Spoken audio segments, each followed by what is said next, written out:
we are exploring the Owyhee Canyonlands in eastern Oregon, a vast landscape for as far as the eye can see in all directions. How we got here is less important than why we are wandering now.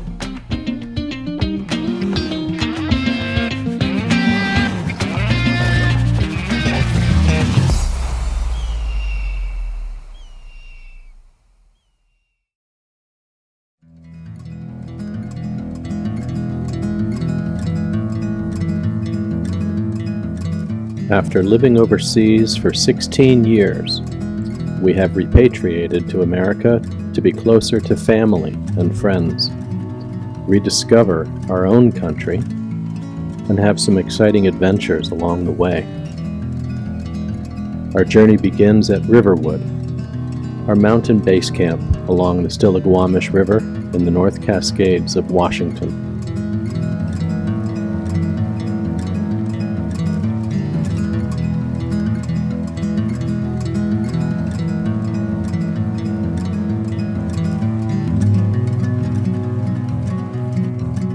With Pepper, our newly built mobile base camp. You're okay with me just driving it right out of the showroom? I have never driven a vehicle out of a showroom before. There you go.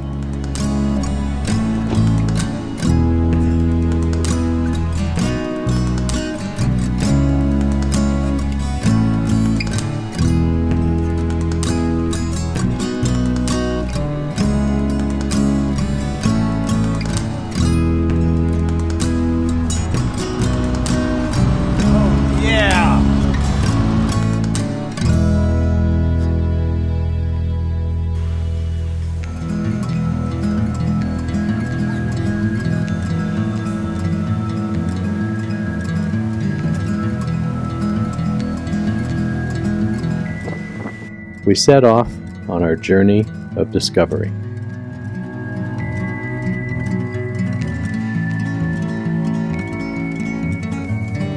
With a campsite reserved, we looked forward to our first night in our canopy camper. We were surprised to discover that our site was tent camping only. So our next night, we pursued a campsite where we could fully enjoy the features of our new vehicle. While we only ventured a few hundred feet from pavement, we were finally off-road and exploring an experience that was new to us: dispersed camping, also called free camping or boondocking. We were so pleased to have a site by a beautiful stream. Then we got down to cooking dinner and settling in for the night.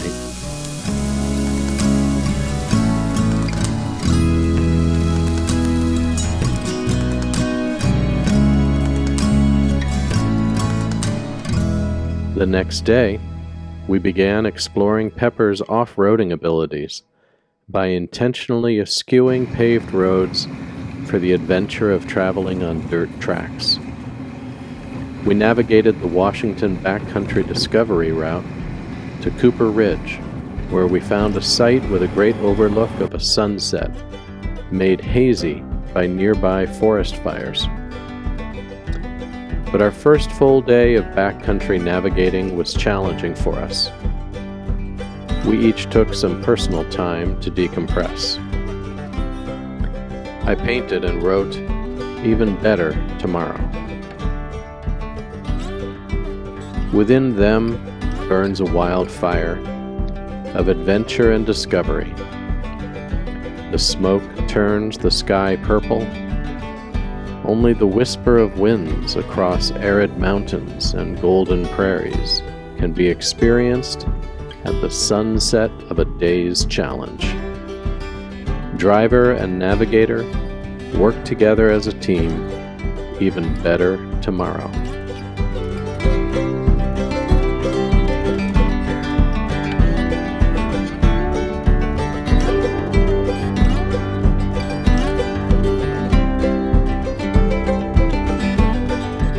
The next day, we met up with our dear longtime friends Ken and Leslie who were returning to Washington State from some travels in the Southwest.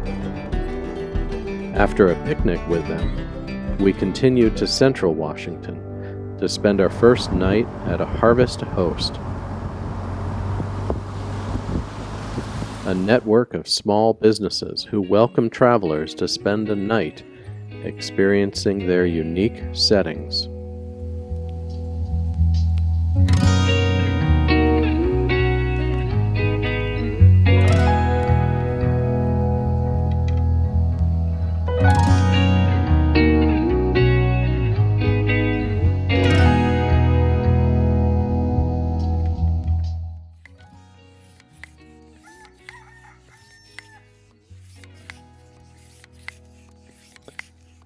We took the opportunity to use our folding bikes and go for an early morning ride through the rural plains.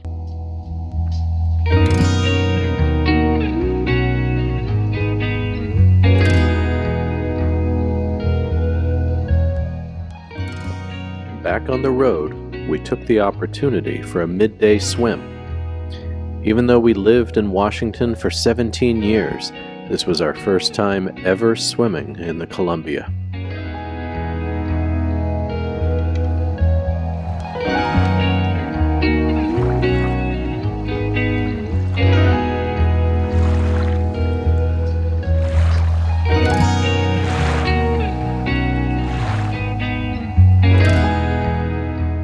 We reached our second Harvest Host location later that day and enjoyed the ever-present smell of lavender.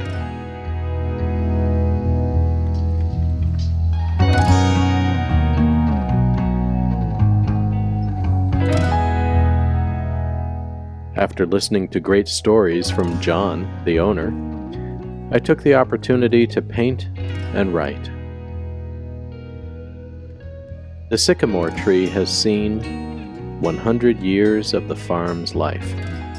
It looks down the rows of lavender and fields of hay, tended by Farmer John, a kind and gentle man, who tells the story of a 14-year-old boy who accidentally crashed his remote control plane into the crown of the great tree and climbed the branches to the peak and out on a limb, extended his reach with a clothes hanger to rescue his prized toy. The hanger remains to commemorate the heroic feat.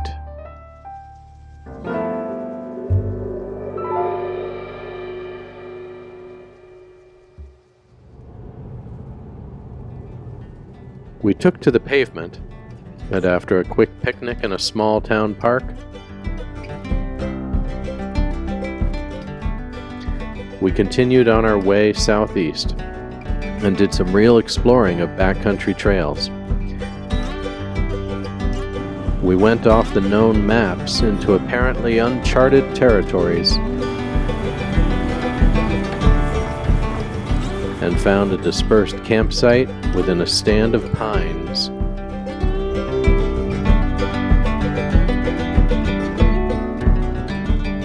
With an adjacent mountain meadow.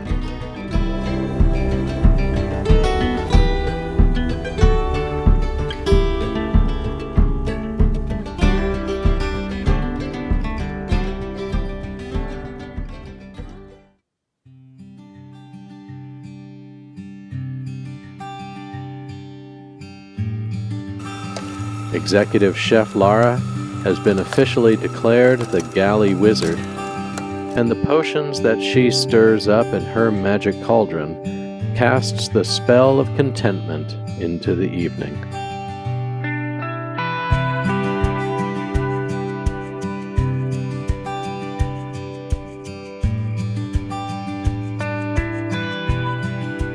Nothing planned.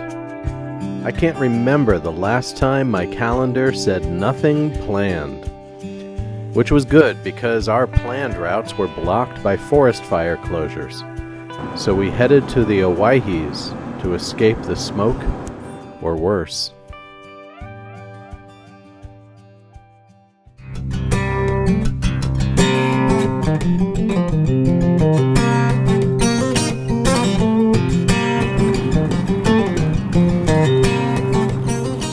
hit the dirt and got our first experience opening and closing cattle gates.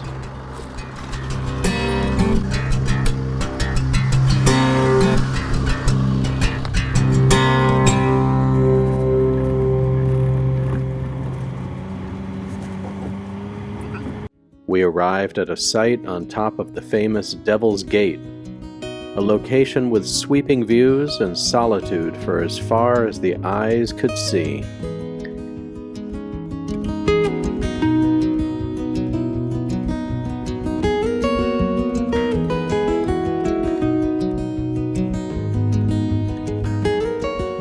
Even Pepper had an epic view.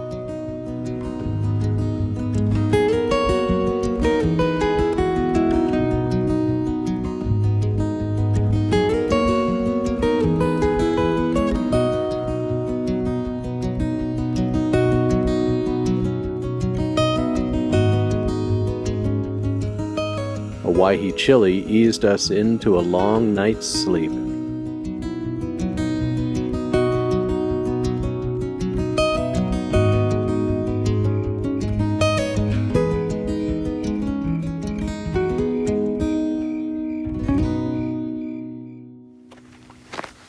The next morning, we decided to hike up Devil's Gate.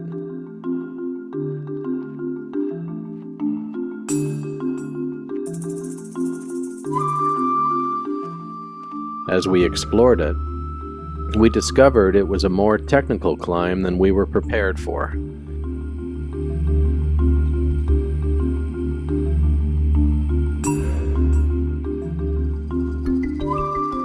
So we hiked up its other side for a sweeping view.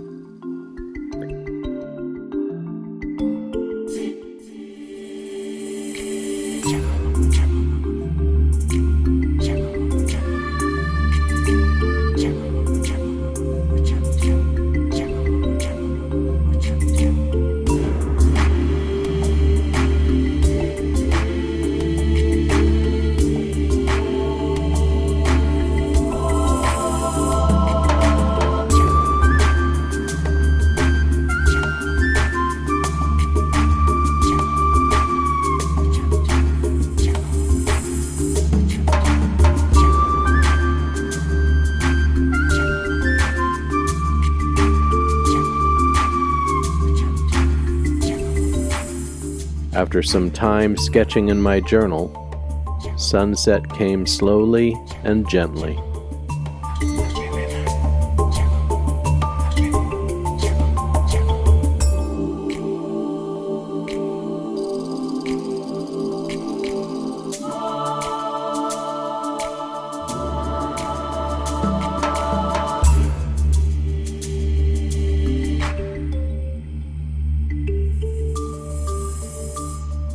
After many days, we saw our first sign of humanity. The traveling soul was a fellow overlander with the exact same truck and canopy camper, so we engaged in the habit of map discussions. Then we headed out of the Owyees. We reflected on the overlanding travel that we have started to learn how to do, the beautiful places we saw along the way, and the old friends and new that we make along our travels. Our next adventures will take us to the Canyonlands of Utah as we connect with family and friends, rediscover our own country, and learn more about ourselves along the way. We are grateful for the past paths which have brought us to this moment but which we may no longer travel. And we are grateful for the future, the infinite paths of possibilities which lay before us, one of which will become our travels. This path will be of our own making and one of destiny, depending upon your perspective. We are grateful for the present, this single moment in which we exist at this very location, as we are wandering now.